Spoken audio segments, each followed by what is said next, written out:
election. You know what I mean? That already happened. So we had an election here, and the person who got the most votes, it's a Democratic primary, but it's going to be a Democratic winner in the fall. Okay. Right. So it was this guy, Rick Caruso, white guy, billionaire, and Karen Bass. I know them both, like them both. Mm-hmm. She's a black congressperson. Sure. He beat her by 30 points with black men. What's up with that? You know, it's hard to say, though, man. My dear brother, Mark Ridley Thomas, who I love like a brother who's been mistreated in so many different ways, that when I saw what Caruso did in his ad, I had real critique of that.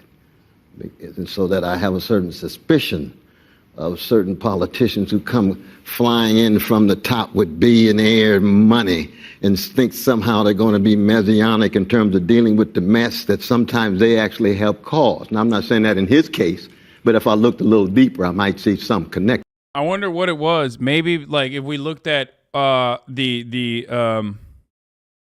maybe if we looked at the socioeconomic conditions of the black people that were voting in general in a fucking primary in the state of California, we would come to find that first of all, the idea that black people are a monolith is silly. And secondly, we would find out that perhaps it's a rich man's game for the most part. And yes, this might come as a surprise, but there is a lot of rich black people, especially in places like California, that are going to, at that stage, vote along class lines and vote for their class interest. And someone like Rick Caruso is you know, a billionaire that is making a consistent and cohesive, clear message that he will melt poor people. It's a moment where class transcends racial dynamics. So in that sense, So he wasn't in politics before this. No, and I know, but that's what it is. As you know, I mean, the organized greed has such an impact on our electorate. Not to mention misogynies overall. Dude, come on. Don't do the misogynoir thing, okay? We're looking at like voter patterns analysis. Like, sure, the patriarchal attitudes obviously are important, but I think in this circumstance, like the reactionary attitude that a lot of people have, a lot of people hold on to, a lot of people maintain is like class is more prescient in my opinion than patriarchal takes in this circumstance. Don't talk about sexism. No, I think that it's also Karen Bass is not a good candidate. Like, sorry, that's another part that like is difficult for people to fucking swallow, but like she's dog shit, okay? There's that too. You have another fucking feckless neoliberal who is masking herself under the guise of progressivism that is not actually fucking progressive, going against a fascist billionaire who says he's going to offer real fucking solutions. This is what happens when the only understanding of progressivism for California liberals is just basically turn the other cheek when you see homeless people, okay? And then you get pumped a bunch of fucking fascist reactionary garbage in local news and in the media nonstop about like how no one is doing anything about the homeless problem, and that like all these fucking pussy ass liberals just want to turn the other cheek to crime, and crime is pumping up and crime is going crazy. Okay. Political system that it makes it so truncated. We got a choice between neo-fascists like Brother Trump or milquetoast neoliberals like Brother Biden. Wow, well, I'm so happy to make a world-shaking decision. You know what I mean?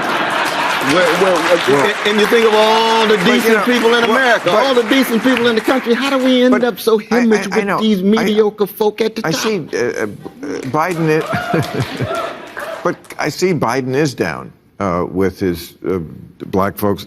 Can I just read? I said I looked into this. Here's some of the things he's done. Sure.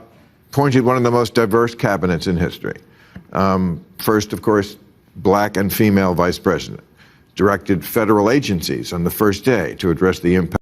Bro, this is awesome, dude. It's like, there you go. Appointed one of the most diverse cabinets in history. That doesn't mean anything, dude. It's just fucking aesthetic pandering When will dumbass liberals understand, okay? It's so pandering. Your assumption is that black people are fucking stupid, okay?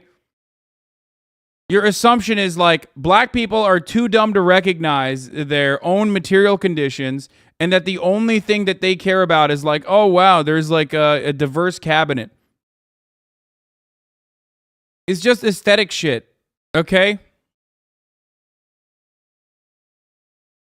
Impacts of systemic racism, extended the eviction moratorium that disproportionately helped black families remain safe during COVID. Executive order to improve educational opportunities for black people. Barred the use of chokeholds. DOJ sued Georgia over discriminatory voting laws. His cash relief program cut black child poverty by 40%. And Juneteenth is now a federal holiday and first black woman at the Supreme Court.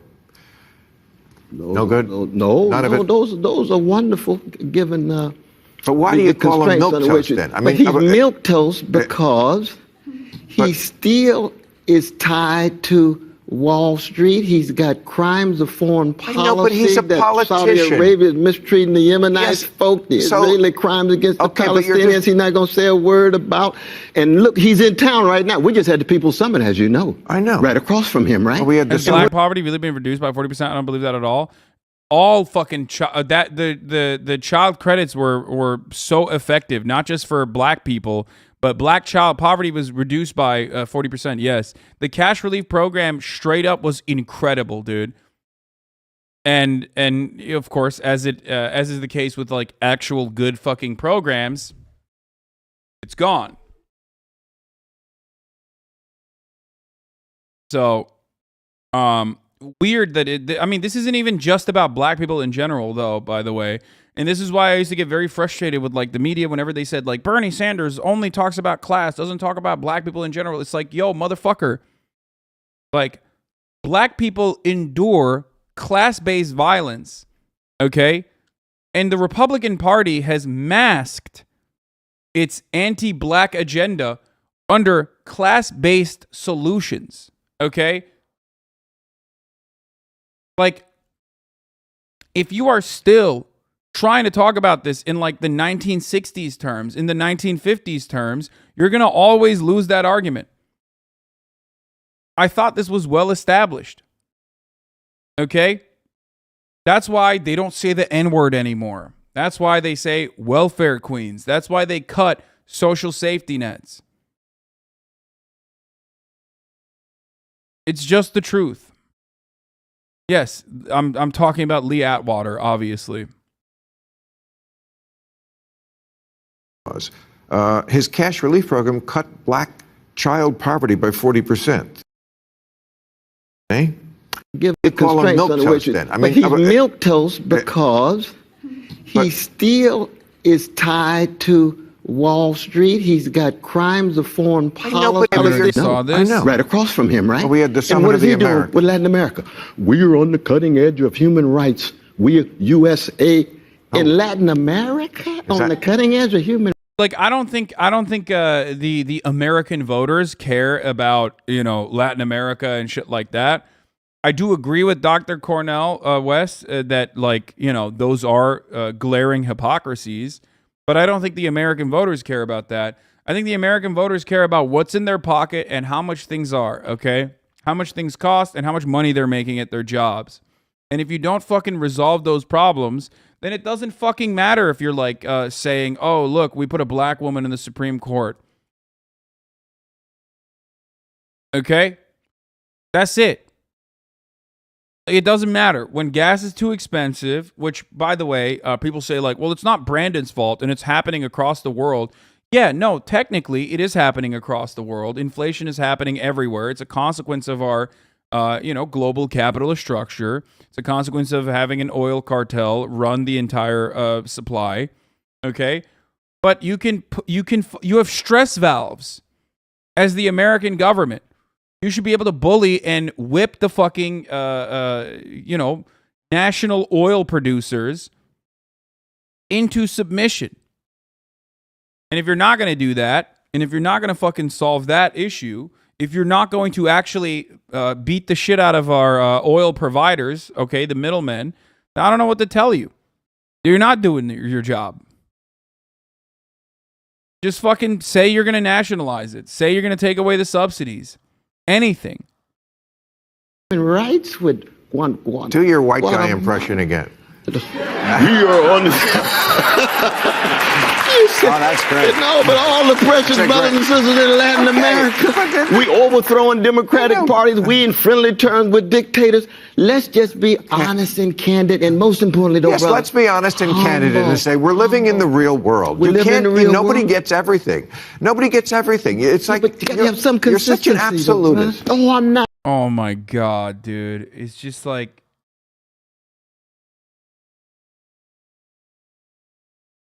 what is going on?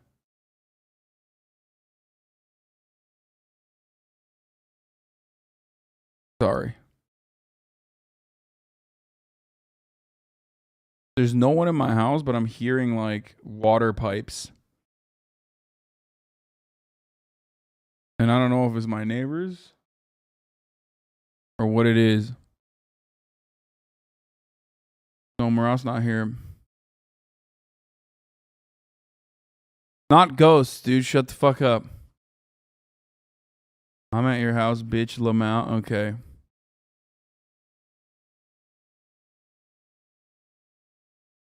How is that a response to coups are bad?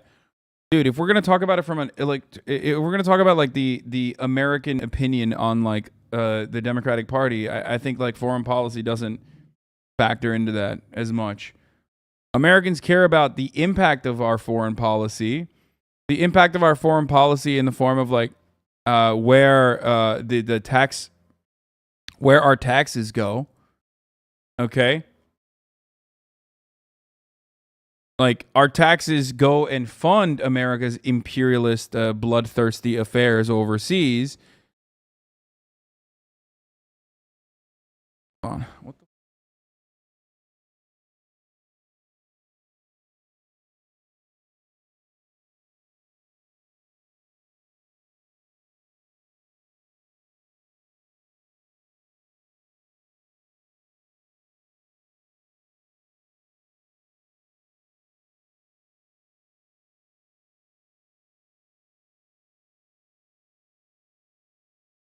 It's the gardener, bro.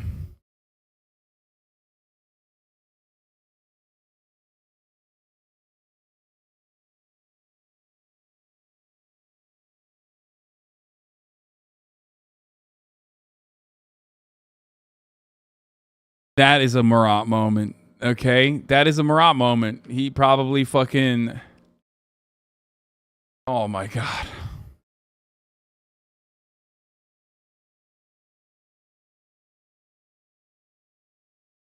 Motherfuckers be like rich people shit. Yeah, dude, I know. Yeah, I've never like lived in a fucking rental unit where there was someone who came in. It was a servant saved. Dude, I love leftists. Leftists are my favorite type of people because they're just literally like 90% of fucking gardeners in California are like small business owners that operate their own fucking business, okay?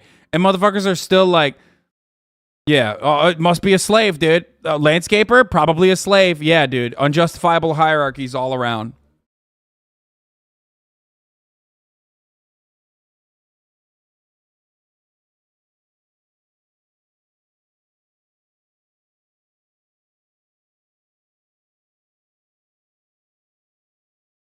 Any excuse to drop solidarity? What?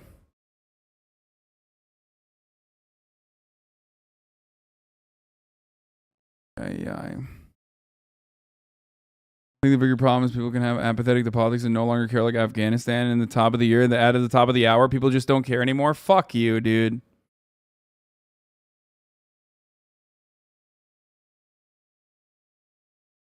So nice to watch someone who's as terrified as I am about people outside my house. I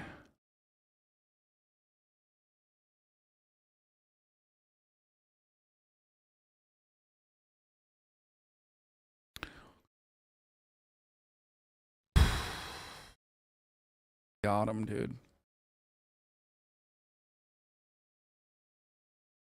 At the top of the hour, there's a 60-second ad break, okay? You no longer want to see those ads. All you need to do is subscribe. You can do that for $5 or you can do that for free with the Twitch Prime.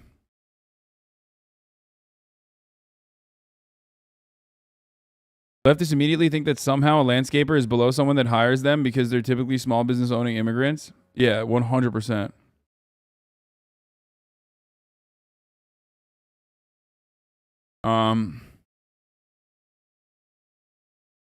Also, there's a reason why I get fucking understandably worried when I hear, noises outside of my house. It's a little bit different.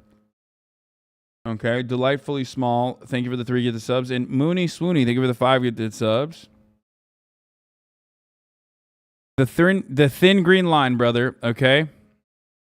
The thin fucking green line, brother. Landscaper rights all the way. Jeem State, thank you for the 5 gifted subs. Anyway, here's the 1 minute ad break now. Fuck, I don't even know what I'm doing.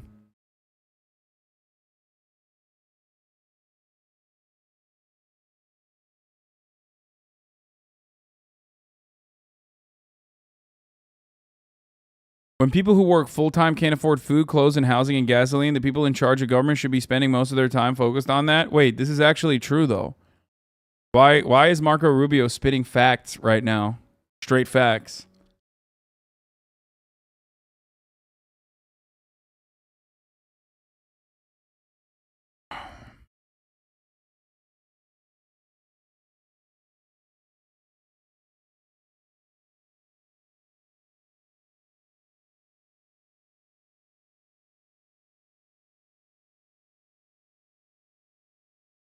Don, are you sad today? No. At 4:20 a.m., maybe he was puffing one, brother. 4:20 weed. I love weed. I love smoking weed.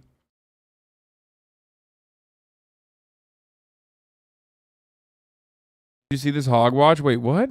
I do want you to know I pray for our president. Psalm 109:8 says, "May his days be few and another take his office." Damn. Paste.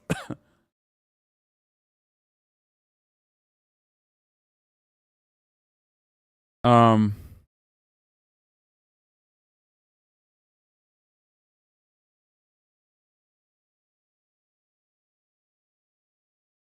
don't really care about this. And I don't really care about this Not either. at all. All right, let's But finish you this. are. I mean, No, okay, so. no, not but really. you're like you mentioned, he's talking to Saudi Arabia. I agree. You should reset the button. Yes, of course.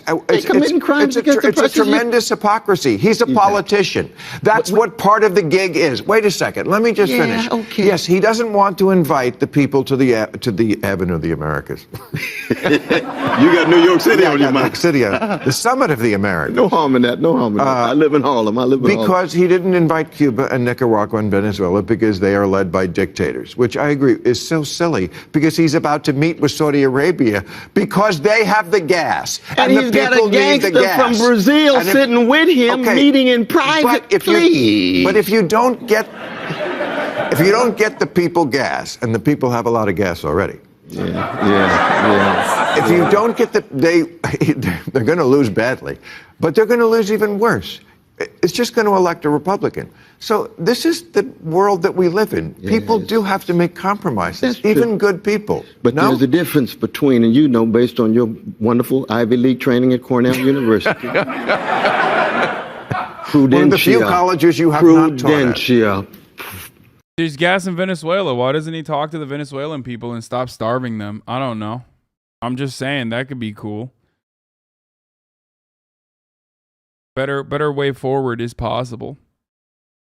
No, he has to fucking starve out the people of Venezuela to punish them, Right. Phronesis, practical wisdom is not opportunistic judgment. Just like pragmatism is not opportunism. If you make wise judgments relative to constraints, principles can be compromised, but the principles are still retained. Once you have very little principles, it's all about power. all about manipulation, all about spectacle, all about image. That's very much what American politics is about these days in both parties. Spectacle, superficial. Yes. And so when you say, well, if they're hypocrites, we got to allow for the hypocrisy. No, not at all, especially when you're blues men like you and I, because I know your sensibility in terms of how you wrestle with catastrophe. When you're a blues man or a blues woman, what does that mean? You're going to tell the truth with style and a smile no matter what the consequences are and walk off and say, I hope to do better, try again, fail better, like Samuel Beckett said. Right.